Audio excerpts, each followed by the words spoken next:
Good morning, everyone. Thank you for joining me. How are you? Have a good day, everyone, and God bless you.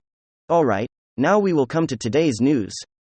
The Hill Justice Department probe into Trump won't stop if he announces 2024 run. Rachel Maddow. Yahoo Entertainment. Merrick Garland gave Donald Trump a reason to announce 2024 presidential campaign. MSNBC. Trump announcing a 2024 run could upend midterms. Newsweek. Trump early 2024 announcement could help fund legal battles. Why do you think that everyone to the left of center or the Democratic Party and media are petrified that Trump will announce sooner rather than later? He's going to announce before the midterms. He could announce next week, next month, tomorrow. We don't know he's announcing. Okay. And everything they did from a failed Mueller probe, special counsel that found absolutely nothing. Nobody was indicted or charged or prosecuted for colluding with any country. That was the reason for the Mueller probe special counsel. It was a complete failure. It was a categorical, monumental biblical failure of epic proportions. They said that Trump was compromised. They couldn't find any evidence to prove that claim in a court of law. They said he was installed by another country, that he was colluding with another country. They couldn't find any evidence in a court of law to convict President Trump. Okay, so we learned that. Well, we knew in 2016 actually, when BuzzFeed published the Act of the Steele dossier, and it wasn't against Twitter guidelines. Why wasn't it against Twitter protocol? It was completely baseless. There was no evidence to back it up.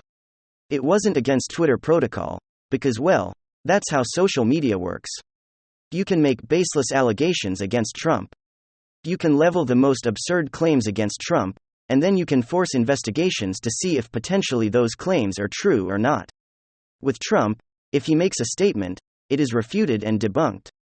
And the rebuttal is published in the Washington Post, the New York Times, and they can't possibly ever investigate any of the claims. Okay. Not so with Democrats' media intelligence. Officials, Vail, Wright, and ODNI and DHS report with high to moderate confidence. They're confident.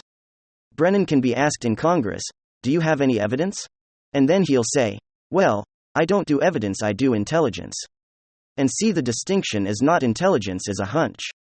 It's just a belief. It's what we think could possibly be. And so the intelligence is never leveled against Democrats. Imagine if Brennan said we think that Clinton was compromised because millions flowed into the foundation and beneficial treatment took place to the people who actually gave millions into the foundation. And President Obama did not veto the sale because he was likely influenced by the millions into the foundation. Because the Democrats, the way Democratic Party runs from Tammany Hall till today, you can look at Hunter's emails, 150 suspicious banking, financial transactions with emails stating how can you use your influence on the company's behalf. So you have not just obviously uranium 100 emails, but you have a whole bunch of pay-to-play schemes. Money is flowing into a foundation and money is flowing hundreds of millions of dollars into the bank accounts of Hunter and James and possibly Joe. And so anyway, but that is not worthy of investigation by the Federal Bureau of Investigation, a Steele dossier literally purchased by Clinton, and the DNC. They had to pay FEC violations and they had to pay FEC fines, because they violated the FEC laws, purchasing the dossier with money that Bernie Sanders supporters gave to Bernie Sanders, who was cheated by the DNC, and then Democrats blamed another country for interfering and meddling. So the meddling of another country, the Bureau today said 3 countries are trying to meddle in the midterms. Of course all of them don't like Democrats. Meddling means finding out the corruption within the Democratic Party. That's what meddling means anyway. On July 26th, and 27th is the next Federal Reserve meeting. Jerome Powell is going to raise interest rates, unfortunately. Well, it's unfortunate for the bond market and for also the mortgage and housing market that you have multiple bubbles popping, where in the first inning things are gonna get much worse. Trump did not commit a crime. It is not a crime. He didn't commit a crime. He didn't commit a crime in January. But see, the Federal Bureau of Investigation couldn't find any evidence pointing him to some kind of organized plot to get people to commit criminal offenses. He didn't commit a crime with his tax returns. So they've had his tax returns for a year now. He didn't commit a crime with Stormy. He didn't even get a campaign finance violation. The Democrats got campaign finance violations with the Steele dossier. Steele dossier was an example of meddling. Okay. You had government officials who meddled in the IT, meddled into an income, meddled into the results, or interfered with the results of an incoming president and an outgoing. They sided with an outgoing Democratic Party administration because they were part of that outgoing Democratic Party administration. President Obama was a Democrat. Clinton was a Democrat. They left office, and before they left they gave Trump a present, which was endless investigations into baseless claims, predicated upon hunches within the intelligence community. Okay. Intelligence community historically stayed out of US politics. You could issue a bottle there, a huge rebuttal. But anyway, the intelligence community generally stays out of US politics. What Brennan and Clapper and Comey and Straka McCabe did is they put their fingers on the scale of justice. They said, well, we're going to set up in Frank Trump. That's why we have the Durham Probe Special Counsel. The Durham Probe Special Counsel is going to take a long time. You can't get in, it's going to be parallel investigations in the House, in the Senate. Biden's gonna get impeached. Trump's gonna announce John's gonna announce his candidacy. October is going to be a huge month. You have the Twitter lawsuit with Elon Musk versus Twitter. You have the Durham Pro Special Counsel on October 11th. And it's 1 month before midterms. Okay. Or weeks before midterms. So this month has been a little bit slow on this channel. But ladies and gentlemen, August, September, October are going to be 3 of the most important months in modern US history. You're going to have the Durham probe trial, the Twitter versus Elon Musk versus Twitter at the lawsuit, big lawsuit to find out how many bots there are, which are probably you couldn't even count how many. Okay? And then they won't have Twitter anymore because he's gonna wrestle Twitter away because he knows that they will use that platform against them. And then you have also the midterms, where House and Senate will go Republicans. They keep on saying, these candidates, these Trump-backed candidates, well, he won in Maryland. He might not become governor. Dan Cox won in Maryland, but it's like, they do the same thing. The DNC email showed in Politico great article right before Clinton lost that they always wanted Trump. Then they said that they didn't get what they expected though because he defeated them. Now media is saying, Herschel Walker, Kari Lake. All of these people, my goodness, Blake Masters, all of these people, that they're not strong candidates. Watch them all when, just like Trump did in 2016. And next news. One of the big messages that the Democratic Party wishes to push these days is that you should transition your child. You should indoctrinate your kids with gender confusion. And then when they are predictably confused, you should transition them. One of the rationales they use for this is the lie that if you fail to affirm your child's new gender, well, then you're causing them to commit suicide. There's a really good piece over at realities-n.com, which is a Substack site, I believe. And Lior Cepr writes about this. He writes about the actual research with regard to all of the suicidality and discrimination claims by the Democrats. Again, their claim is that if you are a man who believes you're a woman, and you're suicidal, it's because people won't accept you. The evidence to back this is effectively non-existent. According to Lior Cepr, reading again, Realities last and I come in, the Affirm or Suicide Monitor has become the central strategy of contemporary transgender activism. At times it would seem that activists have little elves in their rhetorical arsenal. Federal courts have used it to impose new policies on schools under Title IX when Florida passed the Parental Rights in Education Act, a law that limits classroom discussion of gender identity and sexual orientation to age-appropriate circumstances. Secretary of Transportation Pete Buttigieg agreed with his husband Chasten that it will quote-unquote, kill kids. Florida's law was in response to, among other things, books like Genderqueer, a memoir, which contains graphic depictions of oral sex appearing on school library shelves. The book's at non-binary. Author Maya Bobby countered her book's presence in libraries was quote, life-saving, which again is an amazing claim. It is life-saving have a book in libraries showing graphic depictions of oral sex, according to the left. A few weeks later, Transgender Assistant Secretary for Health and Human Services Rachel Levine used the same words to justify the federal government's support for gender-affirming interventions. Neither Levine nor President Biden was given his own improvement towards the controversial practice seem to care that Europe's most progressive welfare states have been moving in the opposite direction, placing strict limitations on the use of puberty blockers to treat adolescents in distress. presumably because of their gender. Scandinavians are not indifferent to teen suicide. Rather, they've examined the evidence behind the affirm or suicide claim and found it wanting. Despite the unwaveringly confident manner in which these claims are often asserted, there is no good evidence that failing to affirm minors and their gender identity will increase the likelihood of them committing suicide.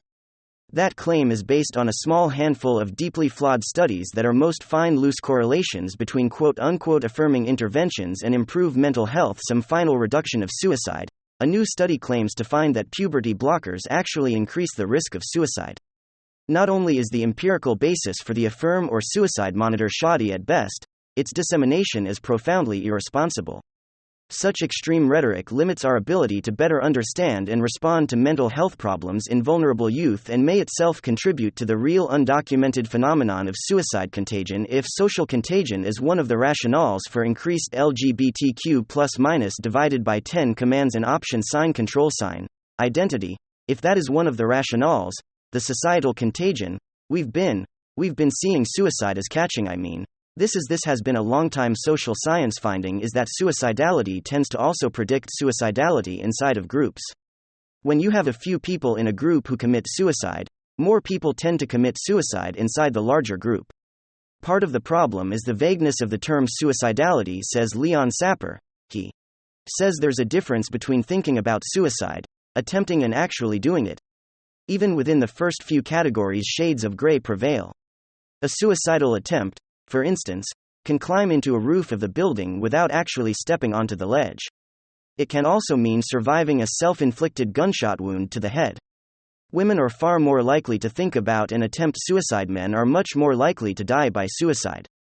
That's because men tend to use guns. By the way, actual suicide is obviously more serious than suicidal attempts more than ideation.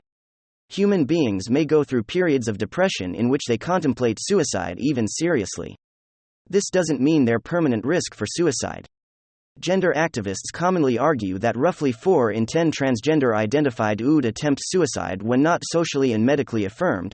Does this research bear out? The simple answer is no. Firstly, surveys of tri-suicidality, trans-identified youth suicidality, rely on self-report, do very little to vet respondents when they say they attempted suicide. Secondly, studies purporting to show that transgender-identified youth are at elevated risk of suicide tend to compare suicide rates and tri with rates and non-TY, a deeply misleading comparison. This is because tri, especially among the new clinical cohort of rapid-onset gender dysphoria teenagers, exhibit extraordinarily high rates of mental health problems, psychological comorbidities, quite apart from their gender-related distress. Now, I would argue that comorbidity is indicative of unnatural linkage, but whether you think it is or whether it isn't, the simple fact is that if you have depression, and you also happen to be transgender, then saying that if we were just more accepting about the transgenderism, that you wouldn't commit suicide, obviously that's not true, you still have the depression. To the extent proponents of the gender-affirming approach recognize these comorbidities, writes Sapir, they regard them as the product of social hostility and lack of acceptance, though oddly they also claim rapidly rising rates of transgender identification are the result of a society increasingly accepting transgender identity, but no evidence supports this hypothesis. Mounting evidence vitiates it?